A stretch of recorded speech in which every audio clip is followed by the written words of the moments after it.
बहू, आज क्या बनाई हो खाने में? मम्मी जी, मैं तो पनीर और पूरी बनाई हूँ। आप ही ने तो कहा था कि आज अंकिता दीदी आ रही हैं, तो बस मैंने उनके ही पसंद का खाना बनाया। और मम्मी जी, काजू कतली की बर्फी बनाई हूँ, थोड़ी सी रबड़ी भी बनाई हूँ, क्योंकि मुझे पता है मम्मी जी ना कि अंकिता दीदी को काजू कतली की बर्फी बहुत पसंद है। जब वो काजू कतली की बर्फी पाती हैं ना तो बहुत खुश रहती हैं। हाँ बहू, आपने तो अच्छा किया, क्योंकि मेरी बेटी को ना काजू कतली की बर्फी बहुत पसंद है। वो तो बचपन से लेके आज तक काजू कतली की बर्फी खाती थी। अब बहू, आपने तो पनीर बनाया, लेकिन मेरी बेटी को तो शाही पनीर पसंद है। ठीक है माँ जी, फिर मैं कल ना शाही पनीर बना लेती हूँ दीदी के लिए। अब आज तो बन गया है। नमस्ते मम्मी। अरे आ गई मेरी प्यारी बेटी। आओ आओ बेटी आओ। आओ बैठो। मेरी बेटी इतना दिन के बाद आई है। आज मेरे घर में कितना रौनक हुआ है। जब से मेरी बेटी गई थी मैं तुम्हारी ही राह लख रही थी बेटी। मैं तो सोच रही थी कि कितना जल्दी 1 महीने का दिन बीते, मेरी बेटी मेरे पास आ जाए। क्या है मम्मी ना, जब से मैं अपने ससुराल गई हूँ मेरा तो यहाँ आने का मन ही नहीं करता है।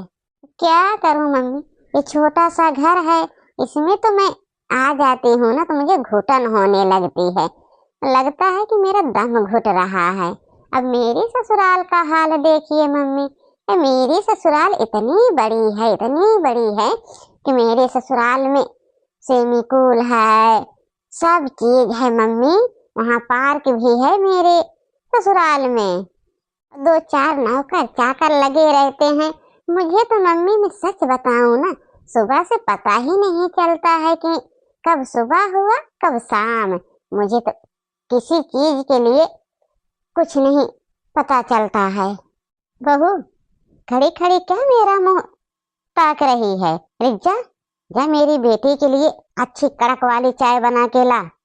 हाँ बहू, वो जो मैंने कल बेसन लाया था और गोभी, उसका पकौड़ा भी बना लेना मेरी बेटी के लिए, क्योंकि मेरी बेटी को ना बचपन से ही गोभी का पकौड़ा बहुत पसंद है। तो जाओ बना के लाओ। जी मम्मी जी, मैं अभी जाती हूँ और दीदी के लिए चाय और पकौड़ा बना के लाती हूँ। आप और दीदी दोनों बातें करो आपस में। अरे नहीं नहीं भाभी, यहाँ की चाय तो मुझे अब अच्छी ही नहीं लगती है। अरे भाभी, यहाँ तो वही 1 कप दूध में 3 कप चाय बनती है। मेरे ससुराल की हाल जानोगी भाभी ना तो कहोगी कि हाँ, तुम्हारे ससुराल में कैसे लोग चाय पीते हैं। वैसे तो मम्मी सच बताऊं कि मेरे ससुराल में मेरी सास और चाय ही पीना बंद कर दी हैं। न तो मैं पीती हूँ, वो लोग कॉफी पीती हैं, ग्रीन टी पीती हैं।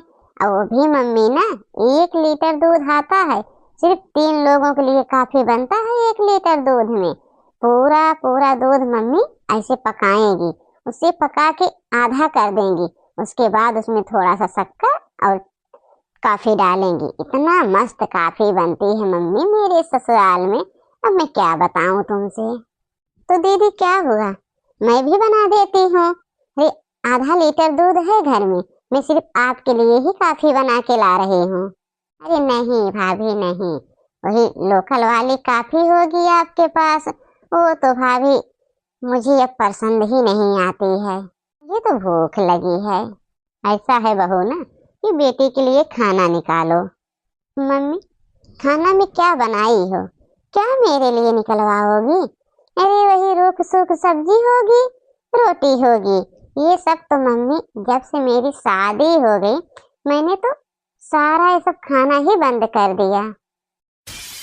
अब तो मम्मी ना मैं शाही पनीर ही सिर्फ खाती हूँ। जब भी खाती हूँ मटर और शाही पनीर की सब्जी। या तो मम्मी ना मेरे ससुराल में क्या कहते हैं, पोहा भी बनाया जाता है। पोहा मैं खाती हूँ बहुत चाव से। लेकिन मम्मी कहाँ तुम लोग पोहा ओहा बनाओगे, पोहा का तो नाम ही नहीं सुने होंगे आज तक। अब मम्मी मैं इसलिए कह रही हूँ कि मेरा तो बचपन यही बीता है।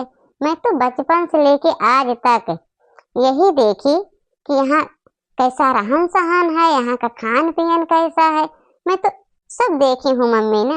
अब तो लग रहा है मुझे 1 महीना भूखे ही रहना पड़ेगा यहाँ। इसी घर में पली बड़ी हुई हो, आज मैंने तुम्हारी शादी क्या कर दिया तो बड़ी बड़ी छाट रही हो। जब तुमको नहीं कोई चीज पसंद है क्यों तुमने यहाँ आया, क्यों आने का कष्ट किया, एक तुम मत आई होती यहाँ। और रही बात नौकर चाकर की, तुम्हें तो पता ही है कि मेरे घर में ना तो नौकर था ना नौकर लगेगा। मेरी बहू सब कुछ कर लेती है, जो बहू नहीं कर पाती है मैं खुद ही बहू का हाथ बटा लेती हूँ। सुबह सुबह मेरा बेटा भी थोड़ा बहुत हाथ बटा लेता है, मैं नौकर क्या करूंगी रख के। अरे तुम्हें तो कुछ करने धरने का मन करता ही नहीं है, मुझे सब पता है, सब नौकर लगे हैं तुम्हारे यहाँ नौकर। माँ जी, दीदी को क्यों भला बुरा सुना रही हो, अरे उनके ससुराल में लगे हैं तो बता रही हैं, तो बताने दो मम्मी ना। अच्छा दीदी, अब जाओ आप स्नान कर लो, मैं शाही पनीर की ही सब्जी आपके लिए बना के ला रही हूँ। मैंने तो शाही पनीर शाम को ही मंगा लिया था तुम्हारे भाई से। तो क्या है भाभी ना कि मैं तो यहाँ स्नान भी नहीं कर पाऊंगी। अरे तुम लोगों का वाशरूम इतना छोटा है, उसमें घुसते ही लगता है वाशरूम ही खत्म हो गया। मेरे घर का वाशरूम देखिए, अरे भाभी जितना बड़ा आपका घर है ना उतना बड़ा तो मेरे घर का वाशरूम है, और उसमें भी सेमी कूल है, उसी में एक एक घंटा अपना डुबकी लगाते रहते हैं। इसलिए भाभी मुझे मत बोलो कि मैं जाके स्नान कर लूं, मैं अपने घर ही जाके स्नान करूंगी।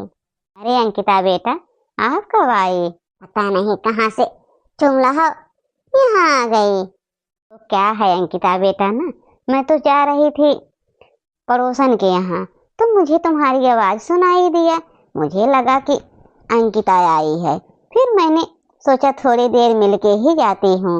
और बताओ बेटा, ससुराल में सब अच्छा है? अरे चाची जी, आप थोड़ा दूर हटो तो, आपके शरीर तो इतना बदबू मार रही है, इतना बदबू, कैसे आप अपने घर में रहती हो चाची जी। अरे चाची जी आप दूर हटो, दूर, नहीं तो मुझे पलटी हो जाएगी। हमारे शरीर कितना बदबू मारती है। तूने ये क्या बोल दिया अंकिता, मैं तो अभी अभी नहा के आ रही हूँ। अरे छोटी, इसकी बातों का बुरा मत मानिए, आइए बैठिए।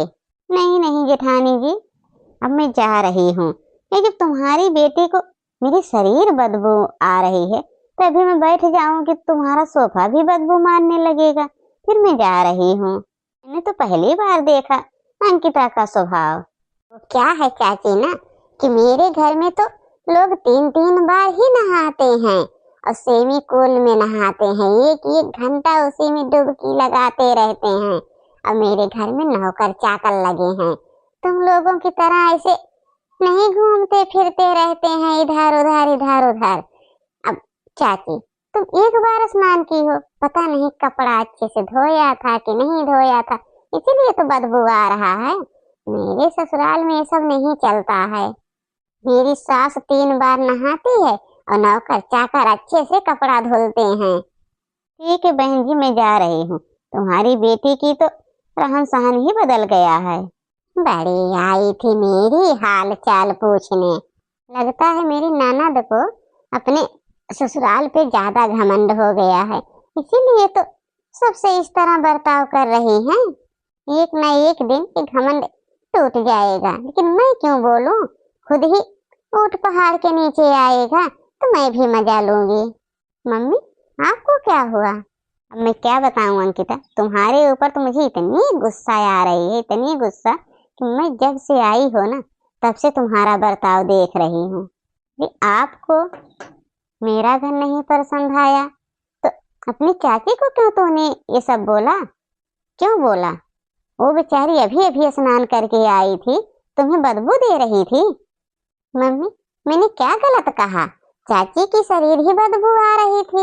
हाँ तो ठीक है, कान खोल के सुन लो, जाओ अपनी बैग उठाओ और अपने ससुराल निकल लो, तुम्हारा जिससे मर्जी हो उससे जाओ, लेकिन अब तुम मेरे यहाँ मत रहना। मैंने देख लिया ना तुम्हारा बर्ताव, जब से आई हो मेरे ससुराल में सेमी कूल है, मेरा घर बड़ा है, मेरे ससुराल में वाटर कूल है, मेरे ससुराल में पार्क है। तो जाओ ना, जाओ अपने ससुराल में, नौकर चाकर से अपनी सेवा कराओ, अपना टहलो घूमो। मेरे घर में क्यों रहोगी? मेरा घर छोटा है तो मेरे बहू के लिए है। अब तुम्हारा इस ससुराल, मेरा घर छोटा है ना, तो मेरे और मेरे बहू के लिए काफी है ये। अब तुम्हें इस घर से कोई लेना देना नहीं। उठो, अपनी बैग उठाओ और निकल दो इस घर से। उठ रही हो कि नहीं? जाओ यहाँ से, मेरे यहाँ तुम्हारा कोई ठिकाना नहीं है। जब से आई हैं बड़ी बड़ी बड़ी बड़ी छाट रही हैं। लग रहा है कि इनका ससुराल इन्हें फ्री में मिला है। मैंने 10 लाख रुपया खर्च किया, वो नहीं दिख रहा है इनको। मम्मी, क्यों दीदी को आप ऐसा बोल रही हैं? बहू, तुम चुप रहो, ये मेरी बात है, मुझे ही बोलने दो। उठो और निकलो मेरे घर से। और हाँ, एक बात कान खोल के सुन लेना, जब मेरा घर तुम्हारे घर की तरह बड़ा बनेगा, यहाँ स्विमिंग पूल हो जाएगा, यहाँ पार्क हो जाएगा, यहाँ हर सुविधा हो जाएगी, तभी मेरे घर में आना। उसके पहले आने के लिए मत बोलना। ना तो मैं तुम्हें लाऊंगी और ना तुम यहाँ आना। ये तुम बड़े घर की बहू हो तो अपने ही घर में रहो। जब से आई हैं कान पक गया सुनते सुनते। अब मैं क्या करूं भगवान, क्या करूं? मैंने तो जितना कहा सारी ही बातें गलत थी। मैंने तो अपनी भाभी के सामने अपने ही ससुराल की बड़ाई की जा रही थी, लेकिन ये सब तो बातें गलत थी कि मेरे घर में स्विमिंग पूल है, पार्क है, नौकर है। मैंने तो ये सब गलत कहा था। अब मैं क्या करूं? जाओ, यहाँ खड़ी मत रहो, निकलो अब। ठीक है मम्मी, जा रही हूँ।